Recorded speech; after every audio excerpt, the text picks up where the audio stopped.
Welcome to the Industrial Talk Podcast with Scott McKenzie. Scott is a passionate industry professional dedicated to transferring cutting-edge, industry-focused innovations and trends while highlighting the men and women who keep the world moving.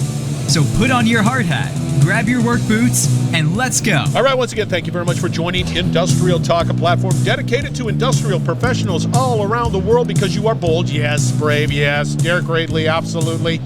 You collaborate, you solve problems, and you're making my life a better place. You're making my world better. So thank you very much. And that's why this platform is for you, industry professionals all around the world. There is buzz in the background, maybe a little jazz too. I'm picking that up. And we are broadcasting from IoT Solutions World Congress here in Barcelona. This is 2023, and you need to put this on your calendar. We have in the hot seat, his name is Allan Friedman. CISA, it's a cyber conversation which you have to take in. Let's get cracking. Yeah, you do. Somebody has to have the conversation around cyber. No one else is doing it, so I think it's no one.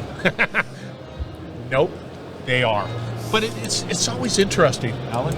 It's like one of those conversations you have to have, but nobody really wants to have it sometimes. It's like I'm on the manufacturing floor. Do I have to have this conversation? And it's always so difficult for me to understand. And who would want to attack little old me?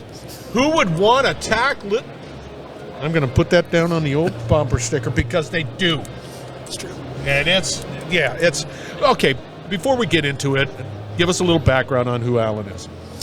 I'm a failed professor who got suckered into joining government. There it is. My background is in tech, encryption, and a number of other tech things, but my Ph.D. is in applied economics, and so a lot of what we do at CISA is think about how do we actually change the world, not just proposing technical solutions, but telling a story about how we get those into the world. Oh, you can't just leave that there.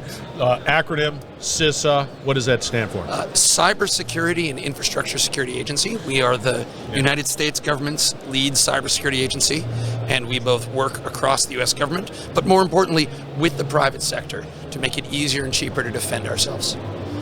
So back to what you said in your intro, and it was making a world better, how do you explain, just expand upon that? What does that mean? Sure. Well, cybersecurity covers a huge range of topics, and it covers everything from workforce.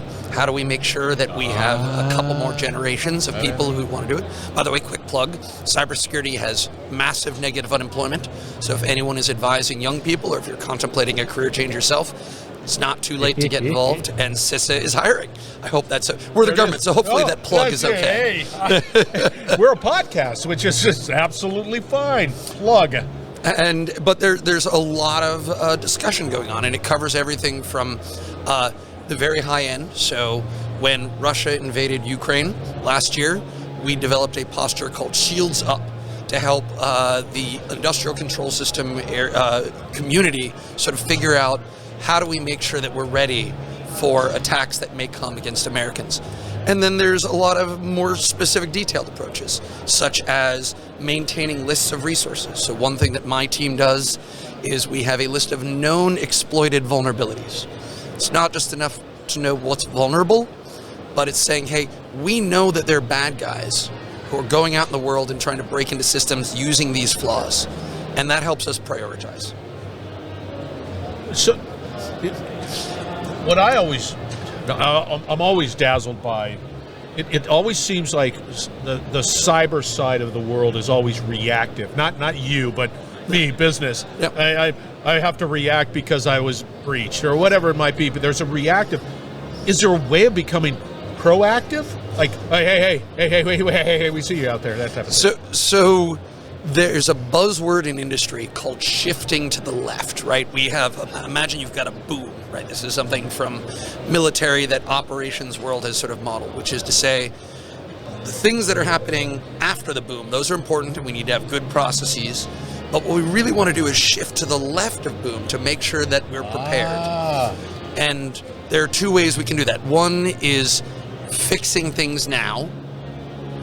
And then the other is to make sure that we have a posture to respond quickly when something bad happens. And that's this magical world called resilience. See, you brought up a couple of really. One, there is such an education component that it's a people, right? It's a people conversation. So that would be the left side. It's trying to educate and keep on educating because I don't know, but that speed is huge to compress it. I don't know. And by the way, it's also a cost thing, right? If you have the processes in place, if you have the people in place, yes. If you've done your preparation, if you have good data and good visibility, then when the inevitable bad thing does happen, or maybe it's just, hey, be prepared for this new bad thing that could happen, it's going to be so much cheaper, and it's something that you're not going to have to panic and spend too much money on. See, that's brilliant, and I know that. I'll take being brilliant any day. Thank you. You're brilliant. It's brilliant. There, go for it. But it's. Let's put it this way: if I have a business, and I see all this document, I don't even know if I'm reading this documentation, and I hear what you're saying. I want to be left of boom. I want to do everything I can to be left of boom, and I hear it's people, I hear it's processes, I understand all that. It's overwhelming. And don't tell me to go out to, .gov and pull down some CISA document and have me understand what it means. Where do I go? Part of the challenge is, right, cybersecurity covers I'm all manner of by things. you right yes. now. Visit CISA.gov for all your cybersecurity needs. And there are a lot of resources out there. First is, of course, use one of the many cybersecurity cliches out there. You don't try to eat the whole elephant. Right, there are different things that we're trying to focus on today. And there are real resources out there for OT security from CISA. My press team is going to be very sad that I can't rattle off that URL off the top of my head, but CISA.gov does, if you load our brand new CISA.gov webpage, there are going to be a lot of links that will help you sort of figure out how to get started. But more importantly, if you're just the cybersecurity person, that's for everything, then we've got a lot of problems, right? Which is to say, you're not going to be able to eat the whole elephant. No, you're not. And so, but there are going to be some priorities. One of them is going to be to start with the NIST cybersecurity framework. Hold it. You did acronym. Acronym, thank you. Yes. NIST is the National Institute for Standards and Technology. Got it. They're a colleague of ours in the U.S. government. They're based in the Department of Commerce. So that's the first point. Yeah. They're here to help businesses. That's great. And one of the things they do is they help you start to think about it. And there are 5 categories that are in the NIST framework. Get. List them. The identify, protect, defend, respond, recover. Okay. So those are 5 buckets. Got it. And each of those has some further advice. So that's if you're starting your cybersecurity journey, that's one of the key pieces. And then as you mature, there's a lot more things that we should be paying attention to. So one of the things that I personally spend a lot of time thinking about is the supply chain of our software. Yeah. See, I had a conversation about that, and it just blew my mind because you're just going, I don't understand. I get the supply chain of, this mic going from here A to B, A to where it is, but then when we start talking about the supply chain of the software, it's like, again, stop thinking. Well, and software is not hewn out of alabaster marble by tonsured monks on Greek islands, right? It's assembled. So we're no one's great. Shake your hands on that one. Well done. It's like Legos, yeah. And those Legos are made up of smaller Legos and so on. And one of the things that I've always found fascinating about software security is they stole their ideas from heavy industry. People have been thinking about responsible supply chains since the late 1940s with Deming and the original Toyota supply chain revolution. Right. Yeah. And the software world really starting in the early 2000s. It took us that long to say, hey, maybe heavy industry has some ideas that we can copy. And one of those ideas is track your suppliers, know where things came from. See, I heard somebody talk about island hopping. Yeah, how about that? Yeah, I know about island hopping, and it scared me to death. And part of the focus of why are we talking about supply chain now? And one of them is just because it took us a long time to sort of get into this focus across the entire software world. And two, there is now software in everything, right? No one in the world has a process without software. We're all dependent on it. Yeah. And the final piece is attackers are starting to go after the supply chain. Now that's a good thing. It's a good thing because it means that the front door is getting better defended. So now, not everything. There's still a lot of insecure software out there, but people who make software are starting to pay attention to making sure that they don't have as many vulnerabilities and that it's harder for the bad guys to exploit it, whether it's criminal gangs or national adversaries trying to hurt national interests everywhere around the world. So the vision is to say, let's start with transparency. You need to know what you have and what that's based on. Now, we use a term, again, from industry, from manufacturing, called a bill of materials. But today we talk about a software bill of materials, or SBOM. Wow. Continue. So I'm enjoying this conversation. A lot of it. So what is an SBOM? An SBOM is the dependency graph. It's like a tree. My product is based on these software components. Maybe they're open source, maybe they're licensed or proprietary. That's fine. Either one is good. Those in turn use other pieces of software. So you have a big bridge where this relies on this, which relies on this, which relies on this. And once you have that data, right, the vision is not to create regulation saying you can do this, you can't use that. It's about saying, let's track what we have, and then different organizations can focus on different kinds of risks. So for example, if you're about to buy a big new software project for your company, or a big new operational technology that's built on software, wouldn't you want to know if what you're buying has vulnerabilities already in it? Right? You say, well, if I'm about to spend this money, I'm going to ask some questions. Yeah. So that transparency allows organizations to start saying, let's ask questions. So one thing is, why would you buy from someone who didn't know what they have, right? Would you go to the store and get... Yeah, absolutely. You're right. I like the example of a packet of Twinkies. If I go to the store and buy Twinkies, it's going to come with a list of ingredients. Why don't we expect the same level of transparency? Delicious ingredients. Delicious. Right? Why don't we expect the same level of transparency that we ask from a non-biodegradable snack for our critical infrastructure? And that's the vision that we're trying to advance, which is, hey, let's get used to that. Now let's go back to that Twinkie example, because knowing that list of ingredients won't magically keep you on your diet. It won't by itself protect your family from something that they're allergic to. But good luck doing any of those things without that list of ingredients. So transparency enables better risk management. See, all I want, because I just give me the starting line, and I need it in consumable chunks and not big syllable words that I don't know about. And it's just, but I think that's where the success. If you can simplify to the best of your ability a very complex subject, I think you guys have something, and I like that. I like where you're going with that. We're trying to get there now. We're trying to make this apply to literally all software on the planet, because we all use the same underlying components. We all use the same open source, but that means meeting the needs of a lot of different communities. And so that's what I like to do, to sort of engage with the OT world and the manufacturing world and the industrial control system world, is what are the challenges that we face in those domains that maybe the fancy high-tech software companies don't. And that's why we at CISA are sort of trying to build this global effort. By the way, it's not just Americans.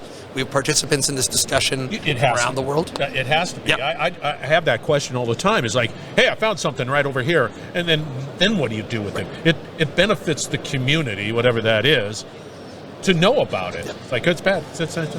And this effort started as sort of a convening of industry. So we basically said, hey, we want industry leadership.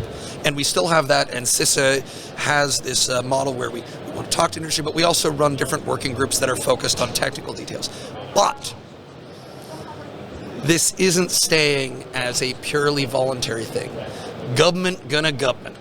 We know this. Yeah, yep. And we're starting to see this entering regulation. So in 2021, the president issued an executive order that said that pretty soon everything the U.S. government buys is going to have this SBOM. Now, I'll give you a hint. The U.S. government buys a lot of things. Yeah, I good. Thumbs up. And we're also seeing this, so if anyone out there is in the medical device space, right, that's in the FDA, which regulates medical devices, is saying anything that you want to sell, anything that you want to put on the market new, gonna have to have an SBOM. You gotta make sure that you have it. So and since we're here in Barcelona, hey. The European Commission has said they proposed something called the Cyber Resiliency Act. That says everything that's going to be sold in the European Union, big place, is you're going to have an SBOM to give to your regulator. You were great.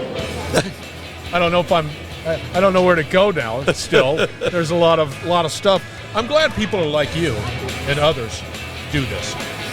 I mean, I look at it strictly from a I don't know, a perspective that you're really trying to help protect business, and business doesn't have that. Well, thank you. I'm really happy to be here. We have to be able to tell a story of what change looks like and how do we make the world better. You're awesome. How do they get a hold of you? What would be the best way?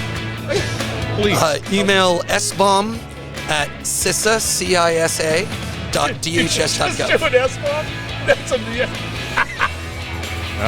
gonna have that. We're gonna have that email out there at Industrial Talk. Allan, you were fantastic. Thanks so much for having me on. Once again, we're here at IoT Solutions World Congress 23. You need to put this on your calendar. It is a great event. You get people like Allan. He's pretty cool. You get to talk to him. Yeah, you want that. Reach out to him. All right, we're going to wrap it up on the other side. Thank you very much for joining. We will be right back. You're listening to the Industrial Talk Podcast Network. How about that for a conversation? Allan is his name. IoT Solutions World Congress. Put that on your bucket list to attend in 2024. Because you know why? You know why you need to attend? Get people like Allan. Allan delivering the goods in cybersecurity. So I'm going to have all his contact information out there, but we were talking about SBOMs. You need to be a part of that and be a part of that discussion, because if you're in the world of digital transformation, yes, you've got connected assets. Yes, they need to be protected. And yes, you need people like Allan to help you along with that journey, and his community and the community within CISA there to help you succeed. Software bill of materials. Thought that was pretty cool. His email is SBOM, SBOM. All right. Reach out. Industrial Talk. All right. We've got a couple.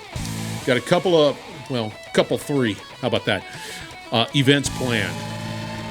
And they're webinars. One is, of course, augmented reality and how that looks from an industrial perspective, augmented reality, which is a really interesting and topic that people have been asking me about. Two, we're going to be doing a series on supply chain and challenges. And of course, that was a very high-end interest for many people within manufacturing. And then finally, quantum computing. And Web3. Don't know too much about it, but a lot of people are really intrigued with what that means and how is that impacting industry, or is it even going to impact industry? I don't have the answers, but the people that will be talking about it do. All right. Be bold, be brave, dare greatly. I say it all the time. Hang out with Allan with an A, and you will be changing the world. We're going to have another great conversation coming from IoT Solutions World Congress, so stay tuned.